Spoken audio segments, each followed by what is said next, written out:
Every team, every topic, everywhere. This is Believe.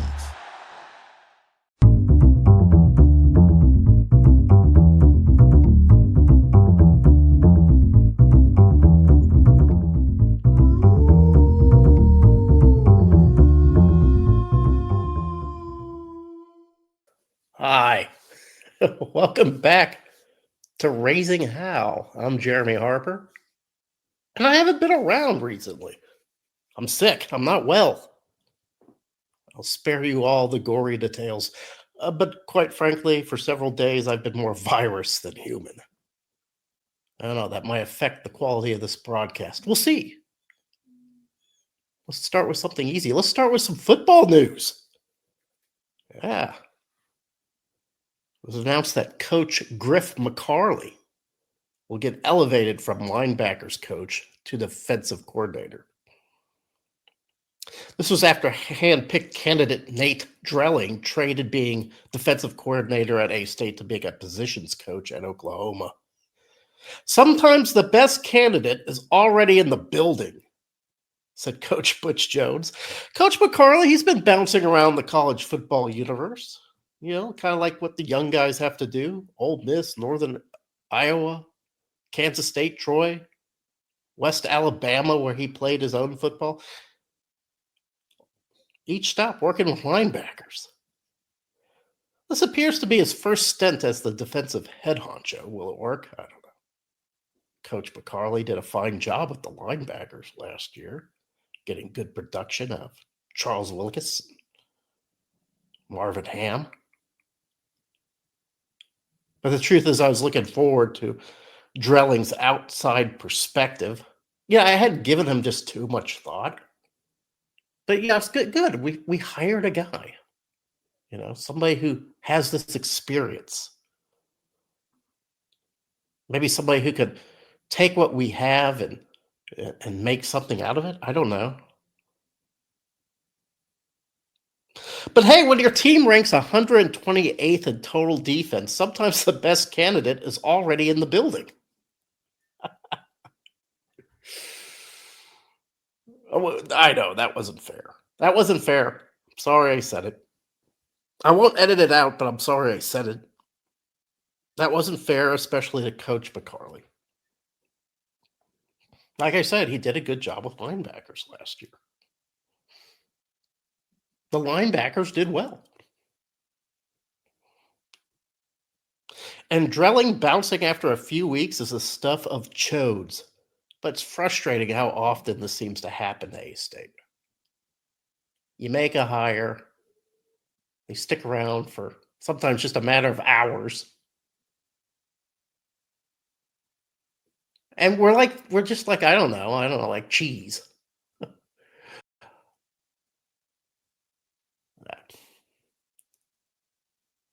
I get it, you know, the money's greater at Oklahoma, where you can make more dough as a position coach than as a defensive coordinator. I mean, it's sad, but that's where we are. I get it.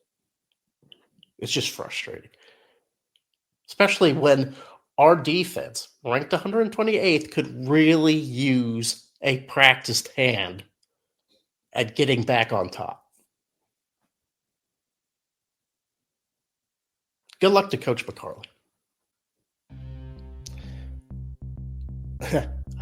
Before we move on to the next segment, I want to tell you a little bit about Bet Online. Yeah, Bet Online.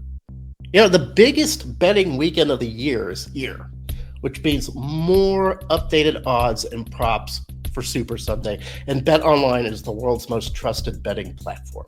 Your number one source for online betting. It's my source for online betting. I lost all my bets yesterday.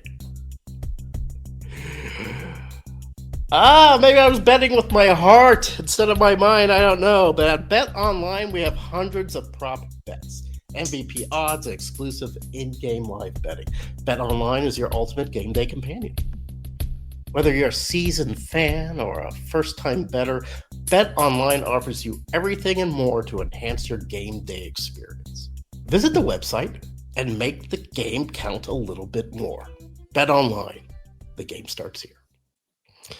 I've been thinking about A-State's basketball loss to Marshall all night. I went to bed thinking about it. Dreamed about it. By the way, congrats to Coach Destiny Rogers and the Red Wolves' unceremonious pounding of the Panthers. Did you see it? I got to watch that from my sickbed. Every three-pointer was an aspirin, baby. The women are on fire. They're kind of fun to watch. You know, they distribute. They hit the threes. It's a good team. I can't believe I'm saying that. If you had told me in January, like January 1st, the Red Wolves are going to be a good women's basketball team, I'd probably snorted up my milk. What? Spit take. The Red Wolves? The ones that got beat by Little Rock?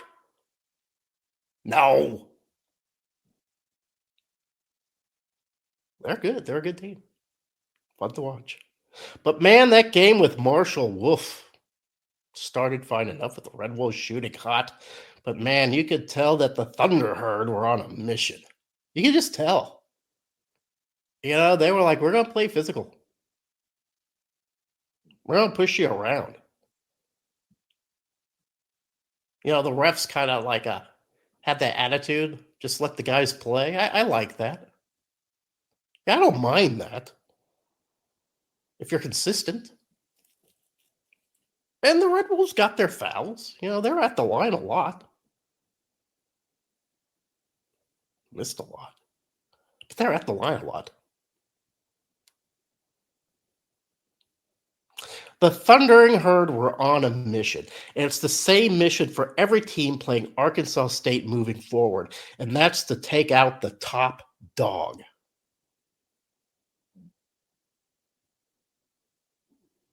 Yeah.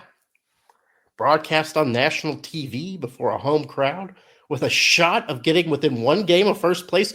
Marshall had a hell of a lot to play for, and it showed. At times, it looks like the Red Wolves were looking at each other going, who are these guys? What'd we do? Why are they so mean?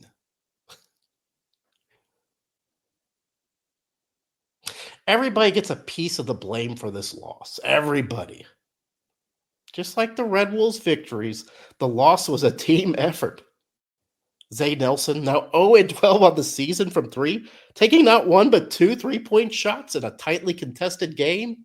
Check. Joe Pinion randomly tossing the ball into the stands? Check.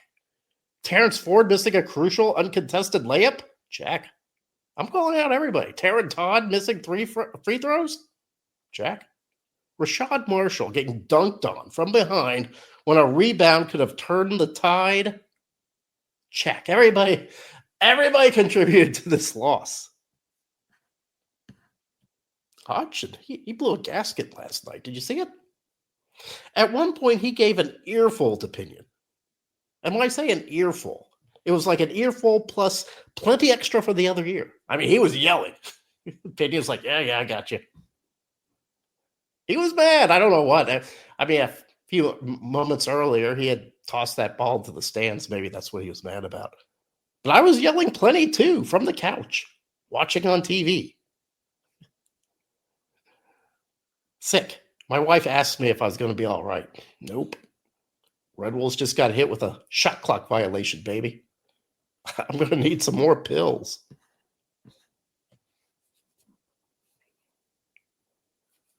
Red Wolves lost by 5. The bright side to this was that the loss to Marshall puts in clear relief the stakes for which A-State is playing for. Everybody is coming for us.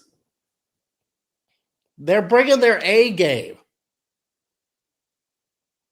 to us. We are John Wick, lumbering around New York City, taking on every assassin who wants a piece of the prize. Yeah. Whoa.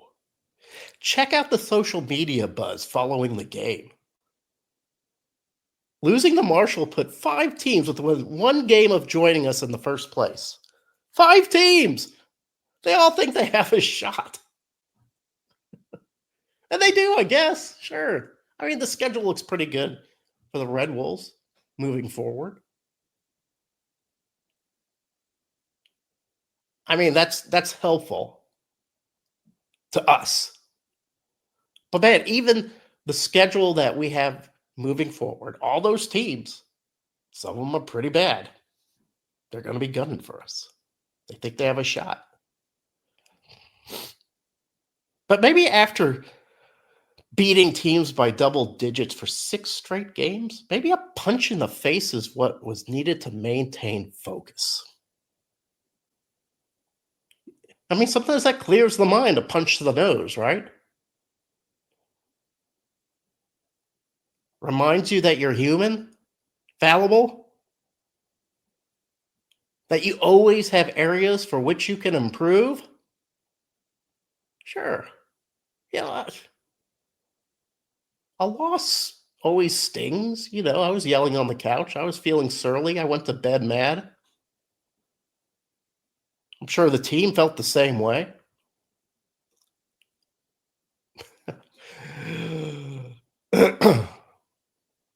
Look at Terrence Ford after he missed that layup near the end of the game.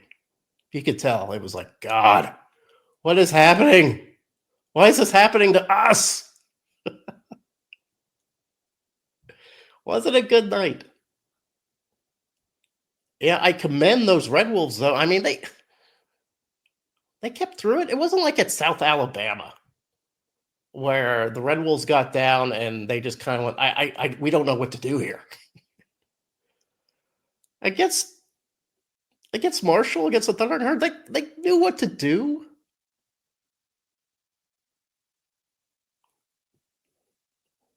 Just too many assassins. Not even John Wick could have beaten them. Not even John Wick could have beaten the Thundering Herd last night. That's how good the Thundering Herd played. I want to close by addressing something I've seen on the socials this year. Yeah. The Sun Belt is an ESPN Plus conference. I know there's not an official designation, but that's where we are. And, I like ESPN Plus. It's enabled me to watch so much Red Wolves sports. Soccer, check. Volleyball, yes. Yesterday's girls' game, absolutely.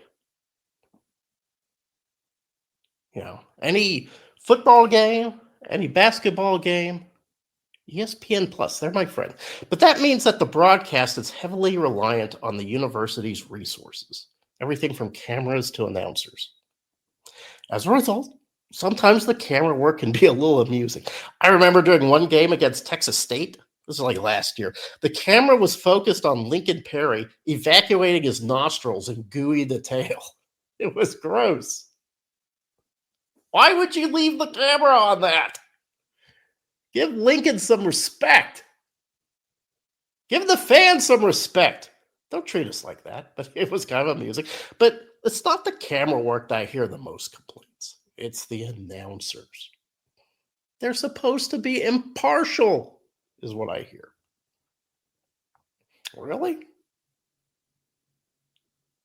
The home announcing crew gets the mics for ESPN Plus games. Do you expect those guys to be impartial? Listen, I get it. When your team is losing and the announcers are gushing about their guy having a career night against you, it is annoying. It's annoying. Some crews are more even-keeled than others. I was watching that Southern Miss at Appalachian State game last night. I couldn't tell which team the announcers favored. I really couldn't. Them Mountaineers really like Denijay Harris. That must not like. He's a good player. If you watch the Red Wolves get beat by South Alabama in January, you might have spent the majority of the game gritting your teeth. It all depends.